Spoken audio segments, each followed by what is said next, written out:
선한 힘에 고요히 감사하여 그 놀라운 평화를 누리며 나 그대들과 함께 걸어가네. 나 그대들과 항해를 여네.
주께서 밝히신 작은 촛불이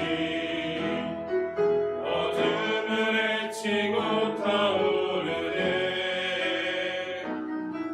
그 빛에 우리 모두 하나 되어 온 누리에 비추게 하소서. 그 선한 힘이 우리 감사시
올 한 해도 선하신 하나님께서 그 선하신 능력으로 그 선하신 힘으로 우리와 함께 하셔서 또 이 한 해에 새롭게 하시는 놀라운 역사가 여러분과 여러분들 가정에 섬기는 주의 공동체에 넘쳐나기를 주님의 이름으로 축복합니다.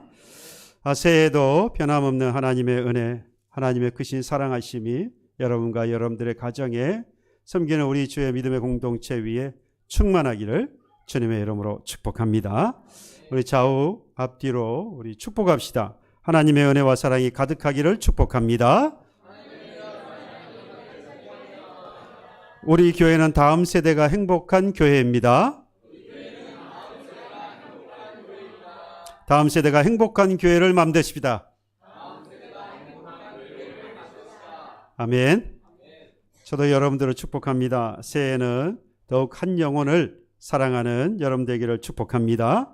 경건한 예배가 회복되어지는 가정이 되기를 주님의 이름으로 축복하고, 비전이 실현되어지는 교회를 세우는 저와 여러분 되기를, 주님의 이름으로 세우는 저와 여러분들 되기를 주님의 이름으로 축복합니다. 제가 오늘 말씀을 드린 이 내용은 실천 사항이죠. 올 한 해 하나님께서 우리 교회에 주신 표어는 다음 세대가 행복한 교회입니다. 뭐라고요? 다음 세대가 행복한 교회. 예. 그 다음 세대가 행복한 교회가 되기 위해서, 다음 세대를 행복한 교회로 만들어가기 위해서 이 표어에 따라서 세워진 실천의 사항. 먼저 영혼을 사랑하는 나, 그 다음 경건한 예배가 회복되는 가정, 마지막으로 비전이 실현되어지는 교회입니다. 먼저 영혼을 사랑하기 위해서 우리가 해야 될 게 있어요. 영혼을 사랑하는 나로부터 우리 다음 세대가 세워지고, 그리고 다음 세대가 행복한 교회가 되어질 것인데, 그러면 내가 어떤 사람이어야 하느냐가 아주 중요한 문제 아니겠습니까? 그래서 먼저 바로 내가 영혼을 사랑하기 위해서 내 영혼이 살아나야 한다라는 이야기. 내가 살아있지 않는데 다른 영혼을 살릴 수 있겠습니까? 내가 살아있지 않는데 어떻게 다른 사람들을 살아있도록 만들어갈 수 있겠습니까? 있을 수 없는 일이죠. 영혼을 사랑하기 위해서는 내가 먼저 살아있어야 합니다. 사람은 영적인 존재잖아요. 영혼을 가지고 있기 때문에 영적인 존재라고 말합니다. 세상에 많은 존재들이 있지만 그 가운데에서 하나님께서 유일하게 영적인 존재로 창조하신 것은 사람입니다. 물론 천사도 있어요. 이 땅에 살아가는 동안에 사는 존재들 가운데에서, 유한한 존재들 가운데에서 하나님이 창조하신 영적인 존재는 영혼을 가진 사람뿐입니다. 그런데 우리가 사람들이 살아가면서 모두가 다 자기가 살아있다라고 믿고 삽니다. 그러나 성경은 분명히 말해요. 그의 영혼이 살아있지 않으면 산 사람이라고 말하지 않습니다. 지금 육체를 가지고 호흡이 있어서 심장이 뛰면서 뇌가 활동을 하고 있으면서 걸어다니고 생활을 하고 있으니까 산 사람이라고 말할지 모르지만 아닙니다. 영혼이 살아있어야 그 사람은 산 사람입니다. 그 영혼이 살아나고 그 영혼이 계속해서 지속되어지려면, 산 영혼으로 계속해서 지속되어지려면 무엇이 있어야 하느냐? 바로 하나님의 말씀이 있어야 합니다. 하나님의 말씀이 그 사람의 영혼을 뭐하게 하고요? 살린다 이 말이죠. 하나님의 말씀이 그 영혼을 살리게 해서 그 영혼이 살아나서 다른 영혼을 사랑하며 살아갈 수 있는 겁니다. 한 영혼을 사랑하기 위해서는 내 영혼이 살아야 하고, 내 영혼이 살기 위해서는 하나님의 말씀이 있어야 한다는 거죠. 히브리서 4장 12절에 말씀합니다. 하나님의 말씀은 살아있고 활력이 있어 좌우의 날선 어떤 것보다 예리하여 혼과 영과 관절과 골수를 찔러 쪼개기까지 하며 또 마음의 생각과 뜻을 감찰한다. 하나님께서 우리의 마음과 뜻을 감찰하는데 뭘 통해서요? 말씀을 통해서요. 하나님의 말씀은 근본적으로 살아있다고 했고요.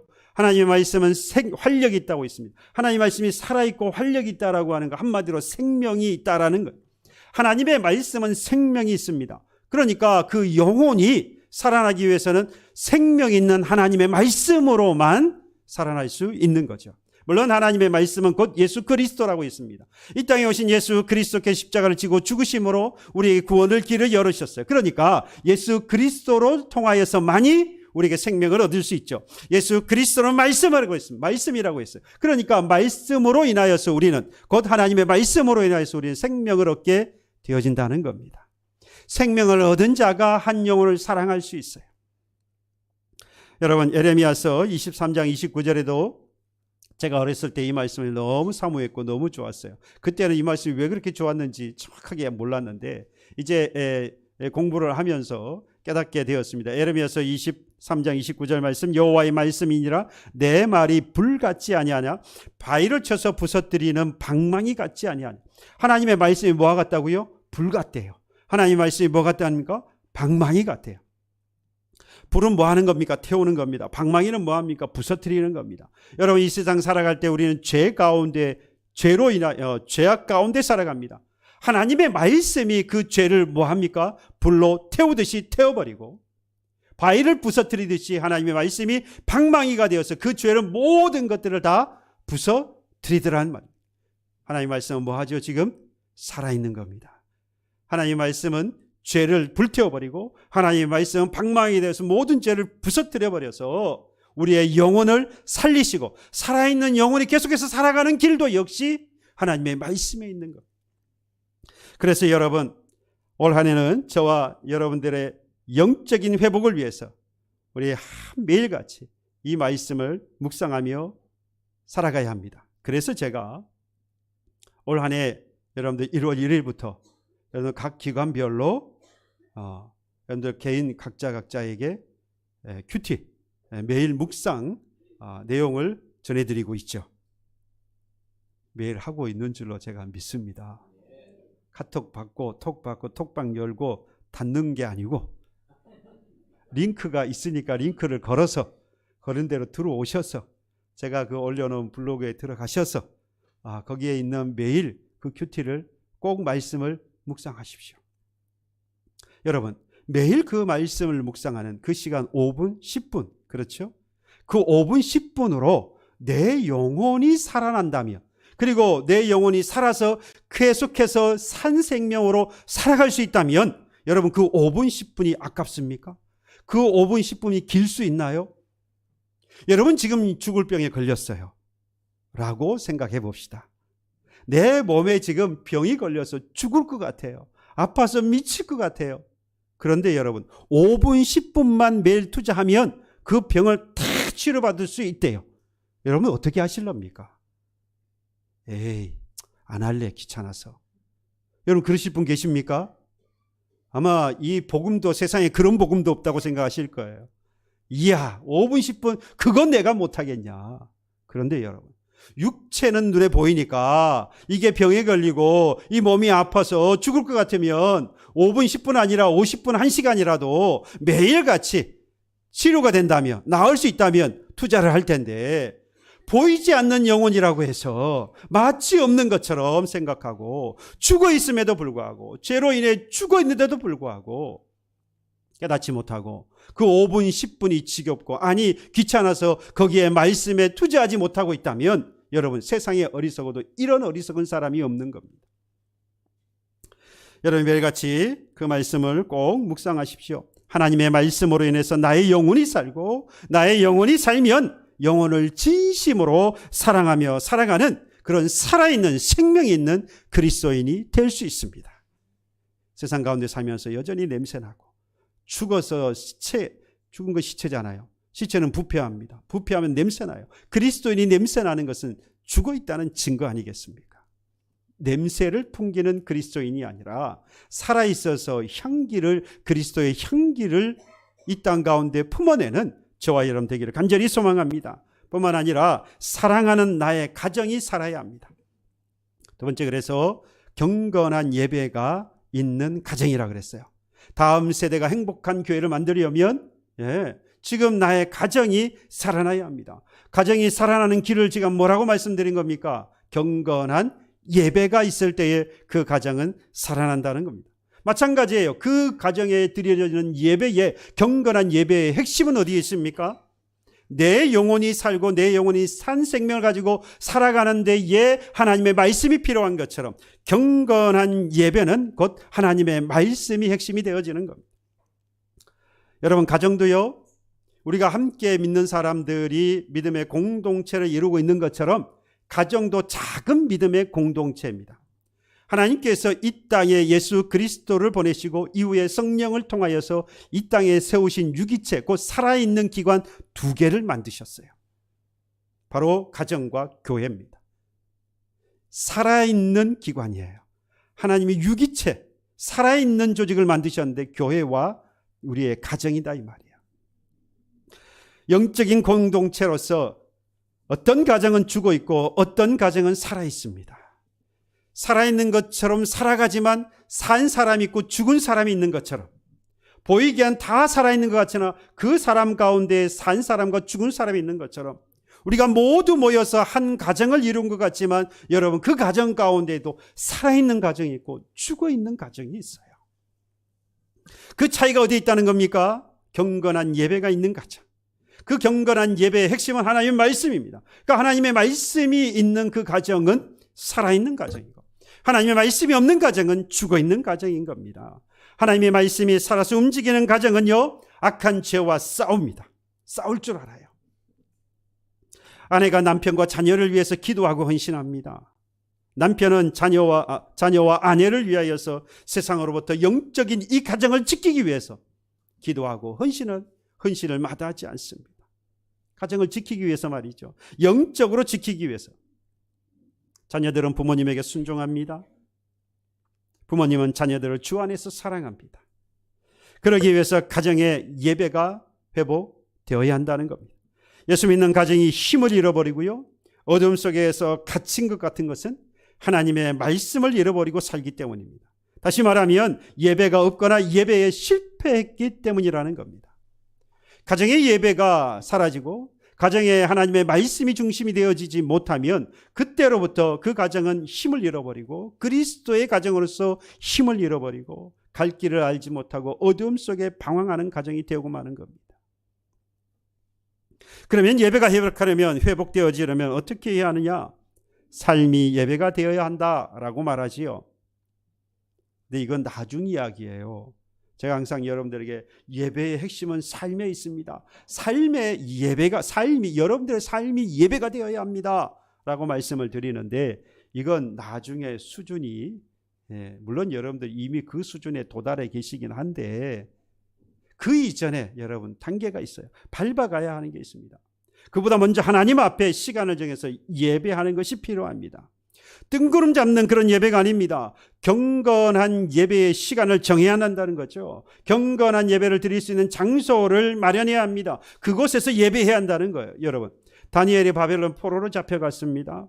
포로로 잡혀가서 낙심하고 좌절하고 하나님이 어디 계시느냐고 불평하고 불만하지 않았습니다. 잡혀간 바로 그곳에서 예루살렘을 향하여서 하루에 3번씩 꼬박꼬박 기도했습니다. 뭐 했다는 겁니까? 예배했다 이 말이에요. 사도 바울이 복음을 전하다가 빌립보 감옥에 갇혔습니다. 하나님을 원망했습니까? 아닙니다.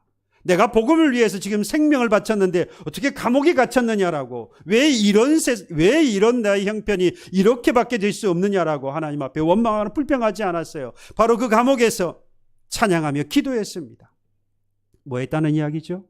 예배했다 이 말입니다. 결국에 이들의 예배는요, 그들을 살렸습니다.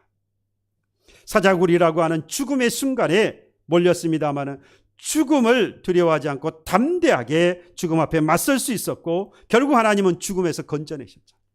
사자굴에서 하나님께서 건져주셨잖아요. 감옥이라고 하는 절망의 순간에도 실망하지 않고 하나님의 때를 기다릴 수 있었고, 감옥에서 결국에 나오는 기적을 경험하잖아요.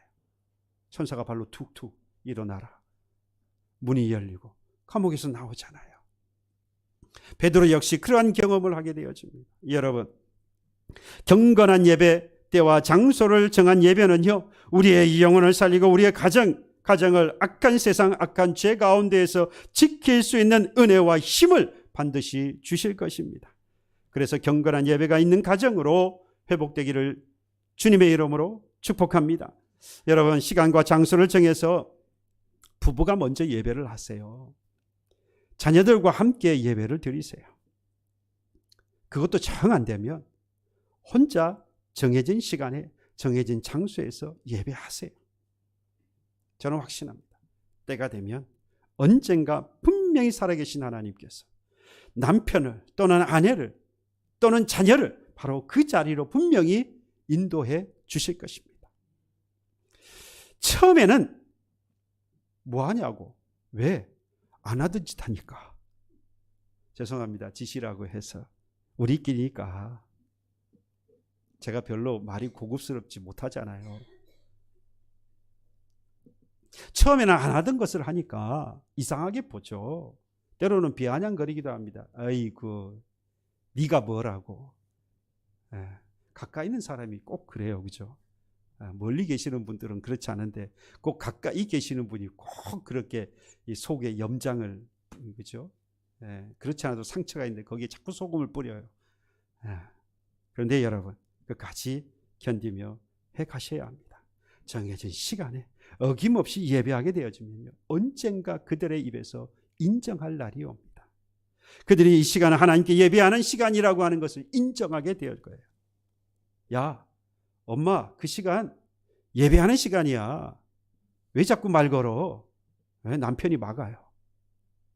자녀가 아버지에게, 아버지, 어머니 그 시간에 지금 어머니 기도하고 계셔요. 지금 예배하는 시간이잖아요. 아시면서 그래요. 인정하는 때가 반드시 옵니다. 그때까지 인내하면서 예배하시기를 바랍니다. 반드시 남편이 돌아오고요, 아내가 돌아오고 자녀가 그 자리를 반드시 채우게 될 것입니다. 그리스도인들은 생각이 아니라 삶으로 살아계신 하나님을 전하고 증명해 내어야 합니다. 그러기 위해서 오늘도 하나님의 뜻을 따르고 그 하나님 말씀에 순종하며 살아가는 것 아니겠습니까? 예배하는 삶이 바로 그겁니다. 예배하는 삶이 곧 하나님의 뜻을 따르고 하나님 말씀에 순종하는 거예요. 예배하는 삶을 통해서 하나님은 저와 여러분들의 가정을 온전하게 세워주실 것입니다. 자, 그렇게 되면 여러분, 우리가 꿈꾸는, 또는 여러분과 제가 여러분들 가정에서, 여러분 개인에게, 또는 우리가 함께 섬기는 믿음의 공동체 안에서 세운 이 비전이 실현되어지는 여러분들과 여러분들의 가정과 믿음의 우리 공동체가 반드시 되어질 겁니다. 또한 우리 교회는 나아가서 행복한 교회가 될 것이고, 함께 나아오게 된 주의 자녀들과 부모를 통하여서 다음 세대가 어떤 교회요? 행복한 교회가 될 줄로 믿습니다. 여러분, 우리 교회는 이런 비전이 있는 겁니다. 복음을 전하고자 하는 비전이 있잖아요. 제가 우리가 함께 수요 기도이든 새벽에 기도할 때마다 복음을 전하는 교회로서의 사명을 감당하게 해달라. 여러분, 사명이라는 거 우리의 비전을 이야기하는 거예요. 종국에 가서, 결론에 가서는 우리 교회의 비전은 교회인들이 많이 모이고 재정이 풍성하고 뭐 이런 게 아니에요. 마지막 결론에 가서는 복음을 전하는 겁니다. 바로 그것이 우리 교회의 비전이에요. 뿐만 아니라 이 지역에 있는 뿐만 아니라 온 세상에 복음을 전하는 것이 우리 교회의 비전이 되어집니다. 그러기 위해서 우리 교회는 뭐 해야 합니까? 성장하고 부흥해야 하는 것이죠. 나아가 선교사를 후원하고 파송하는 것입니다. 우리 교회 정도의 규모에서 무슨 선교사를 후원하고 무슨 선교사를 파송하느냐, 그와 같이 말씀하시는 분도 계실지 모르겠습니다만은, 우리는 하기 어려울지 몰라도 하나님은 하실 수 있잖아요. 내가 할 수 있으면 굳이 하나님 앞에 구할 이유가 뭐 있습니까? 그냥 우리가 하면 되지. 우리가 할 수 없는 부분이 있으니까 하나님 앞에 구하는 것 아니겠어요? 하나님의 도우심을 구하는 것 아니겠습니까? 이게 믿음 아니겠어요? 하나님은 반드시 도우실 줄로 믿습니다. 교회가 성장해야 하는 이유, 여기에 있는 겁니다. 선교의 비전을 가지면 하나님은 그 교회를 부흥시키고 성장시킬 수밖에 없어요.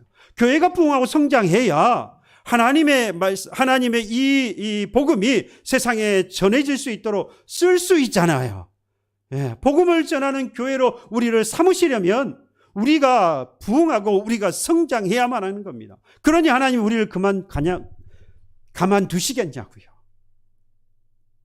그러니 우리의 비전을 어디에 두어야 합니까? 이 복음이 이 지역에 나아가서 세계에 이 복음이 증거되어지는 것을 우리 교회의 비전으로 삼아야 한다는 것입니다. 그것이 바로 우리 교회가 부흥하고 우리 교회가 성장하는 길이기도 한 것이죠. 이 믿음으로 함께 한 마음으로 기도하는 이 2024년 새해가 되기를 간절히 소망합니다. 그런데 여러분, 이건 2023년 이 작년부터 이미 시작되어졌던 일입니다. 2023년 일어나 빛을 발하라 라고 하는 표현으로 복음의 빛, 사랑의 빛을 비출 것을 목표로 삼았습니다. 그래서 먼저 우리는 어디에서 일어나야 했습니까? 죄와 사망, 실패와 좌절, 낙심, 그리고 절망의 자리에서 일어날 것을 우리가 함께 기도했습니다. 그리고 그 자리에서 일어나서 무슨 빛을? 복음의 빛, 사랑, 구원, 영생의 빛을 비출 것을 우리가 함께 결단했습니다. 그러면 무엇이 이루어지느냐? 우리 함께 작년에 우리의 성경 구절이었습니다. 이사야서 40장 1절로 4절의 말씀이 이루어진다라고 했습니다. 만민이 주께로 돌아온다고 그랬어요. 다시 말하면 교회가 부흥하고 다음 세대가 온전히 세워지는 교회가 되어질 수 있다라고 했습니다. 이사야서 60장 1절 4절의 말씀을 요약하면 그렇습니다. 일어나 빛을 발하라. 하지만 이 땅은 어두움이 가득 차 있고 캄캄하여서 만민이 갈 길을 알지 못한다. 그때에 일어나 빛을 발하게 되어지면 이 광명을 보고 왕들이 나올 것이고 내 눈을 사방으로 둘러보아라.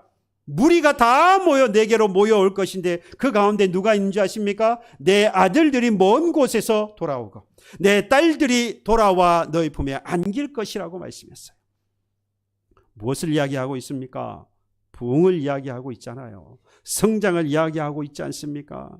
결국 그 빛을 보고 아들도 딸도, 물론 여기서 이사야는 이 포로가 되어 이스라엘 백성들이 다시 돌아와서 하나님의 백성으로 회복되어지는 것을 말합니다. 어쨌든 간에 세상 가운데에서 바벨론과 같은 그 죄 가운데 묻혀있던 그들이 다시 돌아온다 이 말이에요. 일어나 빛을 발할 때에, 복음의 빛, 사람의 구원과 영생의 빛을 비출 때에 말이죠.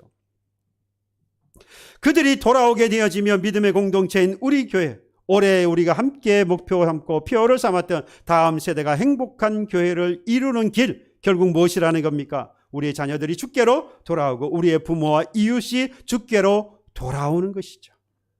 그래서 작년부터 이미 작업은 시작되었어요. 이럴 때에서 교회는 부흥하고요, 다음 세대는 자연스럽게 세워지는 것 아니겠습니까? 이 비전을 실현하기 위해서 이미 출발했다 이 말입니다. 지난해 죄와 사망의 자리에서 우리가 일어나는 것부터 시작되었어요. 작년뿐만 아니라 그래서 우리는 계속해서 이 복음의 빛, 사랑의 빛, 구원과 영생의 이 빛을 비춰야 하는 겁니다. 그 빛을 보고 우리의 딸과 우리의 자녀들이, 우리의 딸과 우리의 아들들이, 우리의 부모와 우리의 이웃들이 주께로 나아오리라. 분명히 하나님이 약속하셨어요. 그 빛과 그 복음과 그 사랑, 구원과 영생의 빛을 비추기 위해서 우리가 회복해야 하는 것이 뭐냐는 겁니다. 그게 바로 올해 하나님께서 우리에게 주신 목표입니다. 올해 우리가 감당해야 할 것은요, 하나님의 말씀이 회복되고 예배가 회복되어야 하는 것입니다. 하나님의 말씀이 나의 삶에 살아있고 경건한 예배가 나의 가정에 회복되어진다면 그것이 그리스도의 빛이 되어서 우리의 자녀들을, 그리고 우리의 부모님을, 그리고 우리의 이웃을 주께로 돌려보내실 것입니다. 그런데 한국교회와 지금 우리 이 예배를 잃어버렸고 하나님의 말씀을 잊어버렸습니다. 그 증거가 어디에 있는 줄 아십니까? 참 고민을 해봤는데요. 한국교회뿐만 아니라 우리가 지금 당면했다라고 모두가 이구동성으로 말하는 것, 한 이 예배가 실종했다. 예배가 사라졌다. 진정한 예배가 사라졌다. 뿐만 아니라 하나님의 말씀을 잊어버리고 무관심하며 살아가고 있다. 이구동성으로 다 하는 이야기예요. 여러분, 그 증거가 어디에 있는 줄 아십니까? 그게 실제라고 하는 사실이 어디에 있는 줄 아십니까? 기적이 나타나지 않아요. 더 이상 기적이 나타나지 않습니다. 여러분, 초대교회에 여러 가지 특징이 있습니다만 그 가운데 특징 중에 하나가 끊임없이 기적이 나타났다고 하는 겁니다. 하나님의 말씀을 듣고 기도하는 바로 그 자리에 어김없이 죄를 하나님 앞에 회개하는 역사가 나타납니다. 귀신들이 쫓겨나가고요, 병든 자가 치료를 받습니다. 심지어 죽은 자가 살아나는 역사가 나타나요. 우리 기적이라고 말하지요. 여러분, 한국교회도 마찬가지입니다. 초기에 복음이 들어왔을 때 1880년대부터 시작해서 1980년대까지 약 한 100여 년의 역사를 돌이켜보면 여러분, 초대교회와 마찬가지로 이런 기적의 역사가 계속해서 나타났습니다. 저도 실제로 경험했고 여러분들도 경험했을 거예요. 그런데 지금은 어떻습니까? 그런 기적이 더 이상 나타나지 않고 있습니다. 누군가 그럽니다. 시대가 지났다. 더 이상 그런 기적이 나타날 시대가 아니다. 여러분, 제 그에 대해서 반대하는 이유는 지금도 선교지에 가보면 이런 기적의 역사가 나타납니다. 물론 신앙의 영적인 불모지이니까 복음이 전해지기 위해서는 그런 기적이 나타나야 한다. 일리가 있는 말씀입니다. 일리가 있는 말씀이에요. 그래서 신앙은 역사가 있고 신앙은 흐름이 있다라고 이야기를 해요. 그래서 처음 복음이 들어오지 않았을 때에는 복음이 전해지기 위해서 영적인 그 불모지에서 이 말씀이 전해질 때에 기적이 나타나야 한다. 그걸 기적을 통하여서 사람들이 예수께로 나아오고 그래서 예수 믿는 사람이 날로 늘어나게 되어진다. 그런 측면에서 한국교회도 복음이 이제 많이 전해졌기 때문에 더 이상 이와 같은 기적이 나타날 이유가 없다. 이 말씀을 드려도 일면 일리가 있는 말이에요. 그때가 지났다. 그런데 여러분, 제가 반증을 해볼게요. 우리가 필요한 것이 아니라 분명히 하나님의 필요에 따라서 그러한 역사는 나타납니다. 애굽에서 이스라엘 백성들이 나왔을 때에 하나님께서 홍해를 갈라주셨습니다. 그리고 만나와 메추라기를 먹여주셨어요. 뿐만 아니라 불이 필요할 때 불을 내려주셨습니다. 반석을 쳐서 물을 마시게 해주셨습니다. 아수르의 군사 18만 5천 명을 하나님이 여호와의 사자를 보내셔서 한밤에 쳐서 송장을 만들어 버렸습니다. 제가 왜 이런 말씀을 드리느냐? 여러분, 이 하나님의 기적은 그때만 필요했던 겁니까? 오늘을 살아가는 저와 여러분들에게 이 기적이 더 이상 필요하지 않는 겁니까? 여러분, 우리 앞에 홍해가 없습니까? 저와 여러분들 살아가는 삶 앞에 홍해가 없습니까? 우리 앞에도 분명히 홍해가 가로막고 있잖아요. 만나와 메추라기가 필요하잖아요.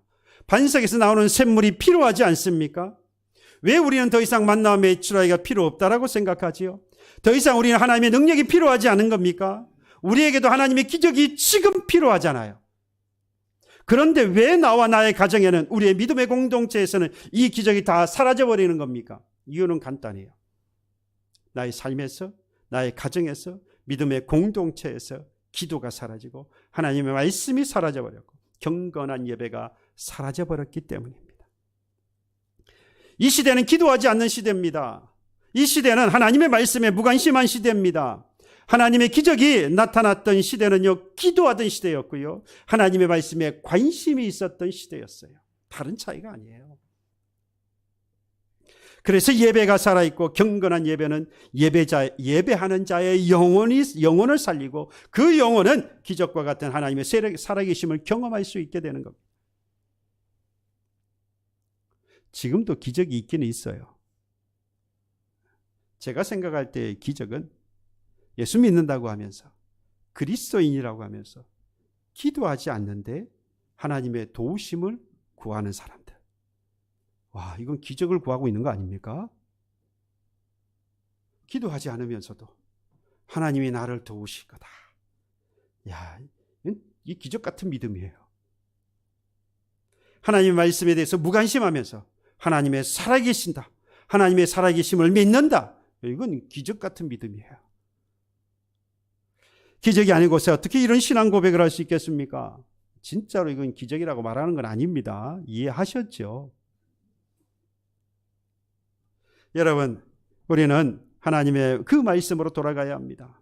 우리는 하나님의 앞에 엎드려야 한다 이 말이에요. 나의 삶의 예배가 회복되고 나의 가정의 예배가 회복되어야 합니다. 하나님의 말씀이 살아서 그러면 나의 영혼을 살리시고 나의 가정을 반드시 살려내실 것입니다. 나의 부모님이 돌아오고 사랑한 나의 자녀들이 주께로 돌아오게 될 것입니다. 이게 하나님의 약속이에요. 이 하나님의 약속을 믿고 순종하면 하나님을 믿고 따르는 다음 세대가 세워질 것이고 그들은 무슨 세대가 돼요? 행복한 세대가 될 것이죠.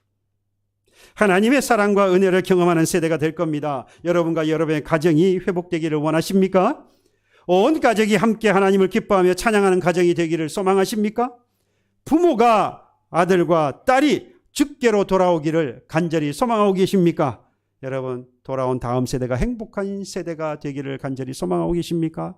그렇다면 지금부터 올 한 해, 아니 주님 오시는 다시 오시는 그날까지 하나님의 말씀이 나의 삶에 살아서 움직이고 나의 가정의 경건한 예배가 회복되는 것을 하나님이 교회를 통해서 내게 주신 사명이라고 하는 것을 깨닫고 기쁨으로 감당할 때에 여러분, 다음 세대가, 우리가 섬기는 이 믿음의 공동체를 통하여서 다음 세대가 세워지고 그 다음 세대가 행복한 세대가 될 줄로 믿습니다.